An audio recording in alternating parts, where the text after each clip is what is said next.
Hi everyone, in this video I'm going to show how to draw lighter fur with pastel pencils. Now the reason I decided to use my pastel pencils rather than pan pastels or soft pastel sticks for my base layer is that this enabled me to have full control at each stage. Now if I'm working from a reference photo where that fur is generally much lighter or there is more of those mid-tones visible, there's not any sections of fur that are really dark, then this is usually my go-to layering approach. Now you can of course use pan pastels for your base layer, but it is more likely to create something that's not as accurate, and I do find that this actually speeds up and simplifies that layering process. Now if you are using pan pastels for your base foundation, I would recommend to go a little bit lighter. Typically with pastels we will work dark to light, but if you have got a light fur colour such as this, having a little bit more of a cautious approach can really help to reduce that stress on the colours that we're adding in that layering process. Now as you can see here, I am continuing to work with a more cautious, lighter layer approach. Now when using pan pastels, because of how we mix those colours on our sponge applicators, I do find that it's more likely that we can go too dark at the base foundation.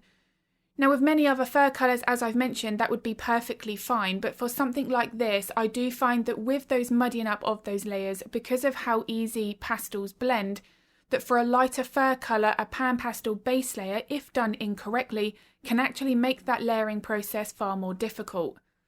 Now obviously I can't stress enough that if we are cautious with the pan pastels as well and make sure that the base layer isn't too dark, then that is more than acceptable for this base foundation. Now regardless of the approach, I do like to work with a base layer that is well blended. So here I'm coming back in with a cotton bud to make sure that I've not got any harsh start and stop points. Now in all of my real-time tutorials, this is something that I do focus on thoroughly. The pencil technique, the layering process, all aspects of blending are crucial, and a lot of that is required at this base stage. Now even here where I'm coming in with additional pencils, including some purples which you may not associate with this fur colour, all of this is where I'm establishing more of my base layer. I'm not looking to add any kinds of detail at this stage. However, the one thing that I am focusing on is the fur direction. So you can see that I'm curving my pencil over depending on the structures under the skin. The fur direction is not random and it does follow the underlying bone and muscular structure. Now the placement of the highlights and shadows are also important. So on the left side of the face you can see that I've got that lighter section of fur above the eye and it gradually curves over towards the centre of the face. Now if that main highlight was a little bit too high up, for example, then that is going to make that section of the face look taller. Even something that is just slightly wrong can actually have a very big impact, so the fur direction and the placement of the highlights and shadows is something that I do want to get right at a base layer. Now one tip at this stage is if you do feel like the lighter section of fur is too bright, then you do want to come back in and add some of those darker midtones or shadows to adjust the contrast. Now with an animal where the fur is much lighter, it can then end up where we are too worried to go too dark. Now it is the contrast, the variation between the highlights and shadows that create that shape and form and give more of that realistic look to the drawing. All of the colours could be exact and spot on, but if the contrast isn't right, then that portrait will look flat. And working with this kind of layering process, where I'm now starting to add in my details, if I was then committed with a base layer that was too light, these pencil strokes wouldn't show up on top. So if ever you are using a pencil and you feel like it should be visible, that is an indication that your layers underneath aren't dark enough. Now something else that can affect that is, for example, this area that I'm working on above the eye. If I knew that I was using my lightest pencils here and it still wasn't looking bright enough, that could also be an indication that I need to darken up the fur or parts of the eye that are next to it. So once those darker values are made darker, it will immediately make that lighter section of fur appear brighter. Both of these two factors in that layering process are crucial when enhancing the level of realism and taking our art to the next level. Now, all of my real-time tutorials are recorded with a voiceover while I'm drawing, so I'm able to explain everything in the moment. All aspects of pencil technique and how we can create these really short but fine details is something that I do cover thoroughly in this lesson. If any of my step-by-step tutorials are of interest, I will link all of the information to those in the description below. Now, as I've said there, one aspect is pencil technique, and this is important with any fur texture that we're drawing. There are three things that I like to focus on, the first being fur direction, which I've briefly mentioned, fur length and fur thickness. Now, the length of those pencil strokes is going to be determined, of course, by how long the fur is that we are drawing. The longer that pencil is in contact with the paper, the longer that fur is going to look. However, the way that pressure is applied to the pencil is going to have a big impact on how natural that pencil stroke looks. So here, as I begin to add those shorter details, I want to be making sure that I've got a tapered point to the end of those pencil strokes. Now, if the same pressure is applied to that pencil from start to finish, I'm going to end up with details that look quite choppy. They're going to have a very rigid or structured start and stop point. So being able to fade out of that pressure to create a tapered point is going to help enhance the level of natural detail to that portrait. Now, the variation of the fur length needs to be adjusted. So the fur, for example, above the eyes is a little bit longer than the fur that I'm currently drawing on the top of the head. The reason that this looks shorter is because the way that that fur and the skin is going away from us and going eventually over the back of the head.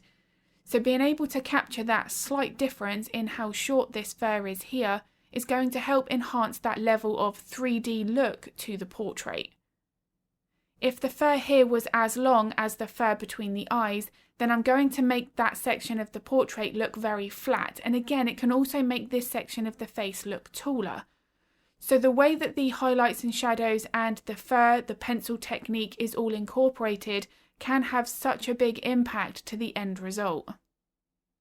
Now, as I start to add more of my lighter layers, the key aspect to this is making sure that I'm using multiple subtle layers. What I don't want to do is jump into my brightest highlights first, because I'm missing out on all of those crucial layers of softness first.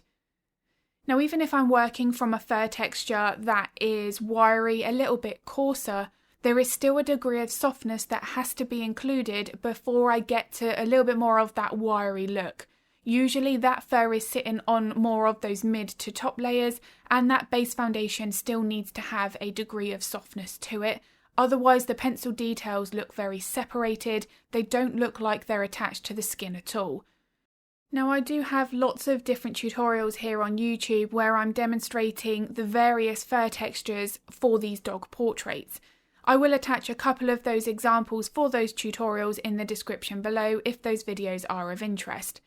You'll be able to see there the variation in that layering approach and how those layers are still following the same basic principle, but at which point we need to adjust that pencil technique. Now, at this stage here, this section of fur, it does look realistic. I've got my darker base foundation, which originally started off that light to dark approach, and as I say, building that up in stages. But now I've started to add in this detail, I could technically call this finished. However, by being able to work more with that layering process, with the main goal here of adjusting that contrast, building up my lighter layers further, I can really enhance that level of realism yet again. Now, all of the key techniques in terms of the direction and the length of those pencil strokes, the thickness, has all been established. I'm still making sure to pay attention to that as I continue to use my pastel pencils. But as I'm lightening this layer here, you can see that that depth that is created is pushed even further. But all of these details rely on the layers underneath. This layering process, the way that it's built up into so many stages, it serves that purpose of making sure that each layer isn't fully covered over.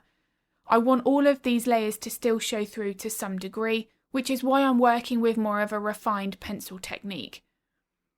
Now, the one thing here that is going to make all of this layering process and the pencil technique achievable is if we use the right supplies.